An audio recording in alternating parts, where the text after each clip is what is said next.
Space Marine 2 will be out this year. In today's video, there's some big things to talk about. We have brand new information about the story, about Titus himself. Also, I've heard some whispers through the warp about the actual game, who you're going to be facing in the game, and certain aspects of the game, which I think is going to be absolutely huge. Again, for me, this improves what Space Marine 1 had. Space Marine 1 was massive, and then this is just taking it to the next level. So let's jump in and let's go through everything that we have with all this new information for Space Marine 2. Now, this information is taken from an article that was posted in a PC Gamer magazine. You may have picked it up for yourself and read it, but they sat down with the creative director for Space Marine 2, and they went through, of course, like I mentioned, some big things. So to start off with, they spoke about the actual game itself and the enemies and the actual size of the battles that are going to be taking place. Now, for those of you who don't know, the company that is making Space Marine 2 also made another game called World War Z, and in that game there was huge hordes of zombies that were coming at the players, the team, and you had to combat them together. The thing that sold it, it was just a massive amount of enemies that they could put on the screen. And now they're using this same technology in the Space Marine 2 game. So on the screen it fits perfectly with the Tyranid swarms literally consuming the entire planet, coming forward in mass swarms and trying to take you down. And you, as a Space Marine, along with your little squad that you're going to have fighting next to you, have to combat that tide of Xenos foes and bring them down. Again, if you've played World War Z, you'll understand how the horde mechanic works in that game, and they're trying to bring that over again to Space Marine 2 for this game. Now, one of the coolest things about this article is that they actually talk about Titus himself and the actual story around Titus. And for me, this is one of the most interesting points, because last time we saw Titus, he was taken away by the Inquisition, and Oliver, the creative director, mentions that people who were reacting to the fan trailers and stuff, I think this is myself included in this, we all noticed that little Inquisition symbol that is now attached to Titus's arm. We've actually seen it in the game and stuff. It's actually still there. It's not just a part of that CGI trailer. And he mentions, of course, when he was taken away, you can try and imagine what he went through. Of course, he was probably tortured to see if he was something to do with chaos, but then he goes into detail about the actual world which has moved on. Titus has now aged. He's got all them service studs on his head, so a few hundred years have passed. He mentions the fall of Cadia. He mentions Primarch Gilliman and how that affects Titus. So it's two things now. You are really building this character of Titus going forward into Space Marine 2, but also the world that we've all now come to realize what is happening with Warhammer 40,000. Yes, Cadia has fallen. The Great Rift has happened. A Primarch has returned. This is also going to affect your character and be shown off in that story as well. For me, this is absolutely fantastic, because this is where this is what I wanted it. I wanted it to take place in the current stuff. I know it was Primaris Space Marines, but what normally happens with Warhammer games is they take place in the story, but not really in the story, where this one, it's sounding like it's actually taking place in the actual lore, what is going on in the tabletop and through all the books and novels and stuff like that, which again kind of confirms the rumors that we heard, Titus may be getting a model for the tabletop to play with, to roll dice with, and to put in your Ultramarine armor as well. We do get confirmation that Titus is, of course, a Primaris Marine at this point. I'm sure you all know it, but I know some people is he still firstborn? Is he not firstborn? It does say here, I'm going to read the quote, Titus is not one of them, so he's been converted to a Primaris. He's had to go through the agonizing surgery to do so, and so far for me, the story is about how does Titus deal with his past, how has his journey affected him, how is he going to regenerate into a very different Imperium, and how is a veteran Space Marine going to fight alongside a much younger Primaris Marines. That is a really, really cool thing to bring into it, because for those of you who don't know, the Primaris Marines, some of them seem a lot of Chaos Forces look at them like children, in power armor, because they haven't got that experience.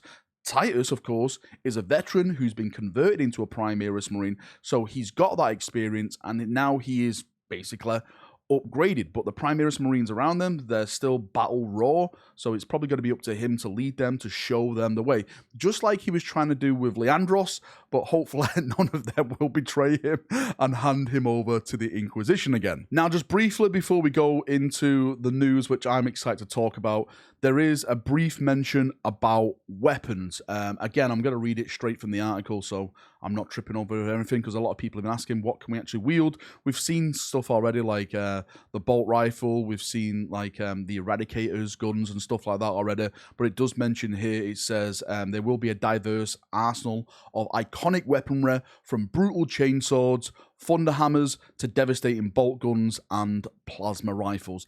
I think more or less they're going to really add everything into this game. We've seen like the jump assault stuff, which is not even out for the tabletop yet, which of course is probably based on the models that we haven't seen, but they've had access to from Games Workshop. So expect a bunch of new weapons that we haven't seen, but also stuff that we have seen as well, and some stuff which you actually can't take on the tabletop, but in this game, they're just got to go with it. Like, for example, a thunder hammer. So far, only sergeants can take them.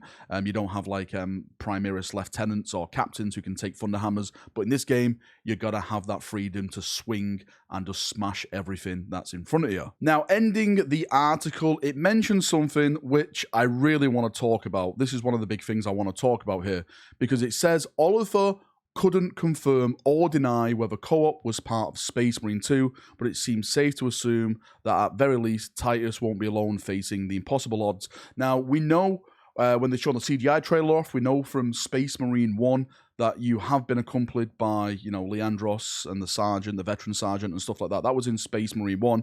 One of the big things about that, one of the things that I was always speaking about, and my friends and others who played that game with me, is that why did they never add co-op into that game? It would have been perfect for you and a couple of friends to jump on and play through the single player. Yes, have the option of doing it for yourself, but also have the option of experiencing that epic storyline with actual friends as well.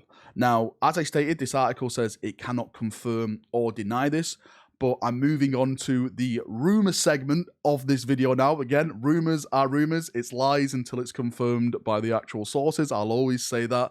And just because I trust these sources doesn't mean that you have to trust these sources. Now, I have heard that co-op is 100% going to be in Space Marine 2. That is going to be one of the big features that wasn't in Space Marine 1, but now they're bringing it over to Space Marine 2. So you and that little squad of friends can now experience that story, as I just mentioned, jump in and start purging the Tyranids together. For me, if this does turn out to be true, I think this is probably one of the biggest features a part of this game now, because just being there with friends, jumping in, charge brothers, let's do this, right into the midst of the Tyranid battle, like, well, I was going to say blood for the blood god, that's the wrong thing to say, for the Imperium, for the Emperor, charge in and just start, you know, slashing everything that's in front of you. This is an experience which is, you know, it makes memories, it gives you fun, you know, your friends and stuff like that can join in, so I'm hugely excited to see that in the works. Maybe I'll, like, you know, get some people up on my channel, some other YouTubers. Luton, do you want to come and join me and Luton slashing and then taking down the Nids together? I think it could be a very, very fun experience. Now, adding to the rumors from that, I am also hearing there is going to be another faction that is going to be added to Space Marine 2, and this shouldn't be a surprise to anyone. Chaos is apparently going to be a part of this game. Chaos was such a big thing in the first game, and apparently it's going to be something in the second game as well. But what I'm hearing, again, rumors, beep, beep, beep, rumors alert, and what I'm hearing is that these Chaos stuff is going to be actually Zinch-based rather than before. It was Khorne-based, weren't it, with the bloodletters and everything like that. Again, these are just rumors. I'm sure most of us were like, yeah, Chaos is going to be in it, in some capacity, because the way that Space Marine 1 ended with Nemioff and stuff like that, like, we'll be seeing you soon, brother, and stuff like that, he wasn't officially dead, you know, he was just banished back to the warp. So maybe Nemioff is going to come back and try and, like, you know, kill Titus, corrupt Titus again. Maybe this is like the ultimate test now for Titus to stand before him once more and taking down to stop him from destroying or doing whatever, whatever the objective of Chaos is on this world. Chaos have weird objectives, as we all know. But yeah, there we go. Those are the two big things that I've heard about. Again, the big thing for me is co-op. One of the things I will say right at the end of the video is that we haven't heard anything about multiplayer. And for me, that is where games are made. I will say this right now. I think the only reason that Space Marine 1 was as popular as it was and how it was kept alive through all these years is just because of the community still playing it via multiplayer, via, the Exterminatus mode. If it was just a single-player game, I think this game would have been just lost on the shelf and just, added to the bin of failed Warhammer 40,000 games. So I'm really hoping to hear some big news about Space Marine multiplayer and how big the matches are, the lobby system, who can you fight against, Exterminatus mode, is that going to be in it? Surely they can't take that of it, right? It was such an awesome mode back in the day. Anyway, enough waffling from me. Thank you for coming. Thank you for watching this video. If you've got any thoughts, feedback, anything like that, post it down below and we can have a nice little chin wag down there as we always do. See you now. Have a great day and bye-bye. Bye.